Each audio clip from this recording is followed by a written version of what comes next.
আসসালামু আলাইকুম। আমন্ত্রণ বাংলাভিশন সংবাদে আপনাদের সাথে আছেন রুকসানা হক রেখা। আওয়ামী লীগ নিষিদ্ধের দাবিতে প্রধান উপদেষ্টা সরকারি বাসভবন যমুনার সামনে অবস্থান নিয়ে বিক্ষোভ চালিয়ে যাচ্ছে জাতীয় নাগরিক পার্টি এনসিপি। সরকার এই বিষয়ে সিদ্ধান্ত না দেওয়ার আগ পর্যন্ত কর্মসূচি অব্যাহত রাখার ঘোষণা দিয়েছেন দলটির নেতারা।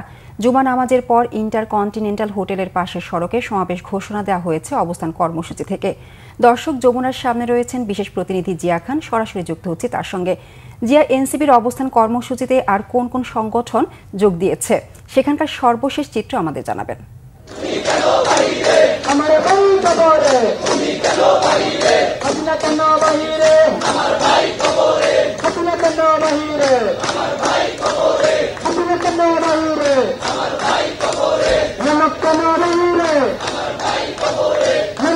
ধন্যবাদ রেখা।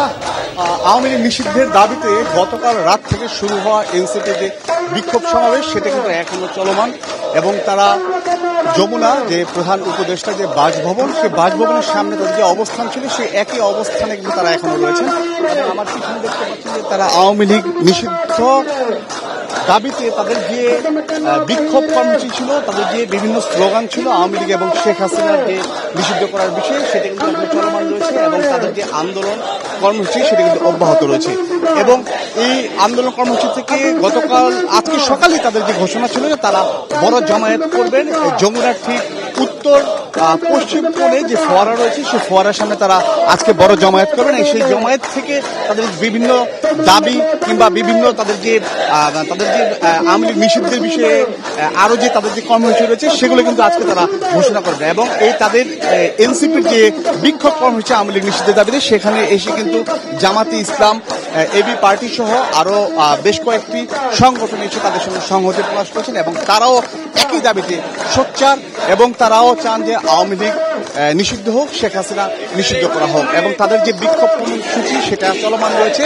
আমরা বাদ জুমা তাদের যে বড় জমায়েত রয়েছে, যেটি তারা কিছু বাদ জুমা ফোয়ারার সামনে তাদের যে জমায়েতের ডাক দিয়েছেন এবং সেখানে যে দক্ষিণাঞ্চলের যে মুখ্য সংগঠক এনসিপির হাসনাত আব্দুল্লাহ তিনি সর্বস্তরের জনগণের অংশগ্রহণের আহ্বান জানিয়েছেন, যাতে তারা এই একই দাবিতে, যে তারা 5 আগস্ট যে ফ্যাসিস্ট যে সরকারকে তারা প্রত্যাখ্যান করছে যে দাবিতে, সেই দাবিটি যাতে আজকে তারা কিংবা বাস্তবায়ন করা হয় সেই জন্য তারা বিক্ষোভ করেছেন, অব্যাহত রয়েছেন।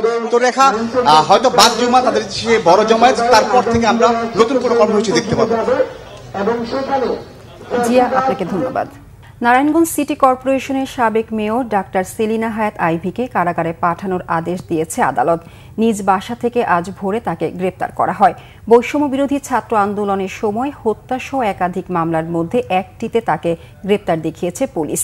নগরীর দেওভুক এলাকায় অবস্থিত চুনকা কুটির থেকে সকাল 6:45টার দিকে তাকে গ্রেপ্তার করা হয়। এর আগে রাত 11:30 থেকে সাবেক এই মেয়রের বাড়ির সামনে অবস্থান নেয় পুলিশ। খবর পেয়ে বাড়ির বাইরে অবস্থান নেয় এলাকাবাসী। পরে সড়ক অবরোধ করে বিক্ষোভ সহ বাড়ির চারপাশ ঘিরে রাখেন তারা। স্থানীয়রা জানায়, এ সময় আশপাশের মসজিদে পুলিশ আসার খবর ছড়িয়ে পড়লে শত শত মানুষ কয়েকটি জায়গায় ব্যারিকেড দিয়ে সড়ক অবরোধ ও বিক্ষোভ করে। এদিকে গ্রেপ্তারের সময় সেলিনা হায়াত আইভী সাংবাদিকদের কাছে অভিযোগ করেন, পুলিশ গ্রেপ্তারি পরোয়ানা না দেখিয়ে তাকে ধরে নিয়ে যাচ্ছে। পুলিশ বলেছে, বৈষম্য বিরোধী আন্দোলনের সময় নারায়ণগঞ্জে হত্যা ও হত্যার চেষ্টা সহ 5টি মামলায় আসামি করা হয়েছে সেলিনা হায়াত আইভীকে। আমি আলী আহমদ চুনকার সন্তান। আমার যদি অপরাধ হয়ে থাকে জয় বাংলার জয় বঙ্গবন্ধু বলার কারণে, তাহলে আমি সেই অপরাধী হতে চাই। এই জন্য যদি আমার বিচার হয় তাহলে বিচার হবে। কিন্তু নারায়ণগঞ্জ শহরে 21 বছর আপনাদেরকে আমি সেবা দিয়েছি। কোনোদিন কেউ বলতে পারবেন না যে আমি কখনো প্রতিহিংসা পরায়ণ হয়ে অন্য কোনো দলের প্রতি আঘাত করেছি অথবা কাউকে আমি কোনো ধরনের বৈষম্য আচরণ করেছি। দলমতের ঊর্ধ্বে উঠে নিজের দলের ভিতরে থেকে তারপরও মানুষের কল্যাণে কাজ করার চেষ্টা করেছি। বিরোধ সত্য, মতভেদের সত্য। এই শহরের নারায়ণগঞ্জবাসীর জন্য এমন কোনো জায়গা নেই যেখানে প্রতিবাদ করি নাই। আমরা বিগত এই 8-9 মাসে আমরা এজাহারভুক্ত অনেক আসামি গ্রেপ্তার করতে সক্ষম হয়েছি। গতকাল রাতে আমাদের একটি অভিযান ছিল, আমাদের সাবেক সিটি কর্পোরেশন মেয়র আইবির রহমান, তার বাসায় আমরা অভিযান চালাই এবং ভোরবেলা তাকে গ্রেপ্তার করতে সক্ষম হই। তার নামে সিদ্ধিরগঞ্জ থানায় 3টি হত্যা মামলা এবং ফুতুল্লা থানায় একটি আদর্শ মামলা রুজু আছে। আমরা সিদ্ধিরগঞ্জ থানায় একটি হত্যা মামলা তাকে গ্রেপ্তার দেখিয়েছি। যারা প্রোটিনের চাহিদা পূরণে প্রতিদিন দুধ, ডিম, মাছ ও মাংস খেতে পারেন না, তাদের জন্য ধান গবেষণা ইনস্টিটিউট উদ্ভাবন করেছে পুষ্টি সমৃদ্ধ বালাম জাতের ধান ব্রি 107।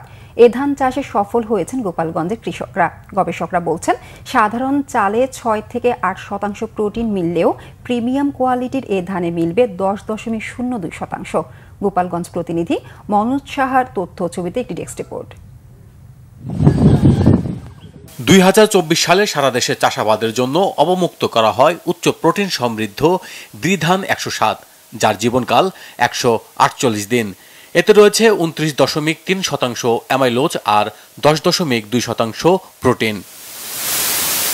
পরীক্ষামূলকভাবে গোপালগঞ্জে 1 হেক্টর জমিতে এ ধানের চাষ করেছেন কৃষকরা। ফলনও হয়েছে ভালো। প্রতি হেক্টর জমিতে 9.57 মেট্রিক টন ফলন দিতে সক্ষম হলেও এবার কৃষকরা ফলন পেয়েছে 8.75 মেট্রিক টন। এতে বেশি লাভের সম্ভাবনা দেখছেন তারা।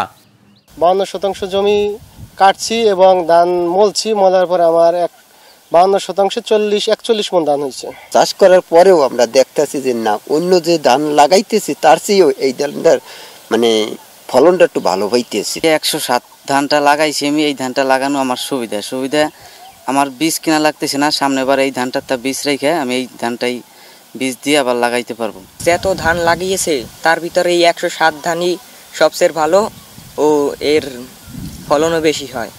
এ ধানের আবাদ সম্প্রসারণে কাজ করছে কৃষি বিভাগ। মাছ, মাংস প্রোটিন পাওয়া যায়, কিন্তু ধান গবেষণার আবিষ্কারের কারণে এখন কিন্তু আমরা চালে প্রোটিন পাচ্ছি। এটা একটা বিশাল বিষয়। মনে হয় পৃথিবীর কোনো দেশ এটা এখন পর্যন্ত ধানের মধ্যে প্রোটিন সেটা দিতে পারে নাই। অনুকূল পরিবেশ পায় 9.5 টন পর্যন্ত ফলন দিতে পারে। বাণিজ্যিকভাবে কৃষিতে ব্রি 107 রূপান্তর ঘটাবে বলে মনে করেন গবেষকরা। অ্যামাইলোজের পরিমাণটা বেশি হওয়াতে ভাতটা ঝরঝরে মানুষ পছন্দ করে এবং এইটা একটা প্রিমিয়াম কোয়ালিটি রাইস, মানে কি এটা চিকন সরু। এবং আমরা এখন আমাদের উন্নতির সাথে সাথে আমাদের রুচিরও পরিবর্তন হয়ে গেছে। আমরা এখন চাই যে সবাই চিকন চালে ভাত খেতে। খাদ্যে স্বয়ংসম্পূর্ণ হলেও দেশের বিশাল জনগোষ্ঠীর জন্য প্রোটিন যোগানোর পাশাপাশি কৃষিক্ষেত্রে নতুন বিপ্লব ঘটবে বলে আশা সংশ্লিষ্টদের। Bangla vision news desk. টানটান উত্তেজনার মধ্যেই প্রতিবেশী দুই পরাশক্তি ভারত পাকিস্তান আবার পাল্টাপাল্টি হামলার দাবি করলেও ক্ষয়ক্ষতির তথ্য স্বীকার করেনি কেউই। উত্তেজক পরিস্থিতিতে পাকিস্তানের প্রতিরক্ষা মন্ত্রী খাজা আসিফ জানিয়েছেন, স্থিতিশীলতা ফেরাতে মধ্যস্থতা প্রক্রিয়া শুরু করেছে উপসাগরীয় দেশগুলো। বৃহস্পতিবার জম্মু কাশ্মীর নিয়ন্ত্রণ রেখায় টানা 15তম দিনের মতো গোলাগুলি করেছে দুই দেশের সীমান্তরক্ষী বাহিনী। এতে ভারতের অন্তত 50 সেনা নিহত হয়েছে এমন গুঞ্জন ছড়িয়ে পড়লেও শতভাগ নিশ্চিত করেনি কোনো পক্ষ। এদিন রাতে প্রচণ্ড বিস্ফোরণের শব্দ শোনা গেছে ভারত নিয়ন্ত্রিত কাশ্মীরে। ব্ল্যাক আউট হয়ে যায় ভারতের কুপওয়ারা, পাঠানকোট, গুরুদাসপুর সহ একাধিক শহর। ভারতের তরফ থেকে শত্রু রাষ্ট্র থেকে ছোড়া মিসাইল ভূপাতিতের দাবি করা হলেও অস্বীকার করেছে পাকিস্তান। এছাড়া পাকিস্তানের একটি F-16 যুদ্ধ বিমান ভূপাতিত করার দাবিও অস্বীকার করে বলা হয়েছে, এমন বিমান হাতে থাকলেও ব্যবহারের অনুমতি দেয়নি যুক্তরাষ্ট্র। এমন অবস্থায় পাল্টাপাল্টি হামলা বন্ধে বিশ্ব নেতাদের আহ্বান আলুর মুখ দেখতে শুরু করেছে। পাকিস্তানের প্রতিরক্ষা মন্ত্রী খাজা আসিফ জানিয়েছেন, আরব উপসাগরে কয়েকটি দেশের শীর্ষ নেতারা মধ্যস্থতা প্রক্রিয়া শুরু করেছেন। হুঁশিয়ার দিয়ে বলেছেন, ভারতের বেসামরিক স্থাপনা এড়িয়ে গেলেও নিশ্চিতভাবে সামরিক অবস্থানে হামলা চালাবে পাকিস্তান সেনাবাহিনী। এমন পরিস্থিতির মধ্যেই পাকিস্তান সফর করছেন ইরানের পররাষ্ট্রমন্ত্রী। এই ছিল এখনকার মতো। পরের সংবাদ বেলা 12টায় দেখার আমন্ত্রণ রইল। এছাড়া বাংলা ভিশন সংবাদ ও সংবাদ সংশ্লিষ্ট অনুষ্ঠান দেখতে ভিজিট করুন www.bvnews24.com ও facebook.com/banglavisionnews এবং সাবস্ক্রাইব করুন youtube.com/banglavisionnews। ধন্যবাদ সবাইকে।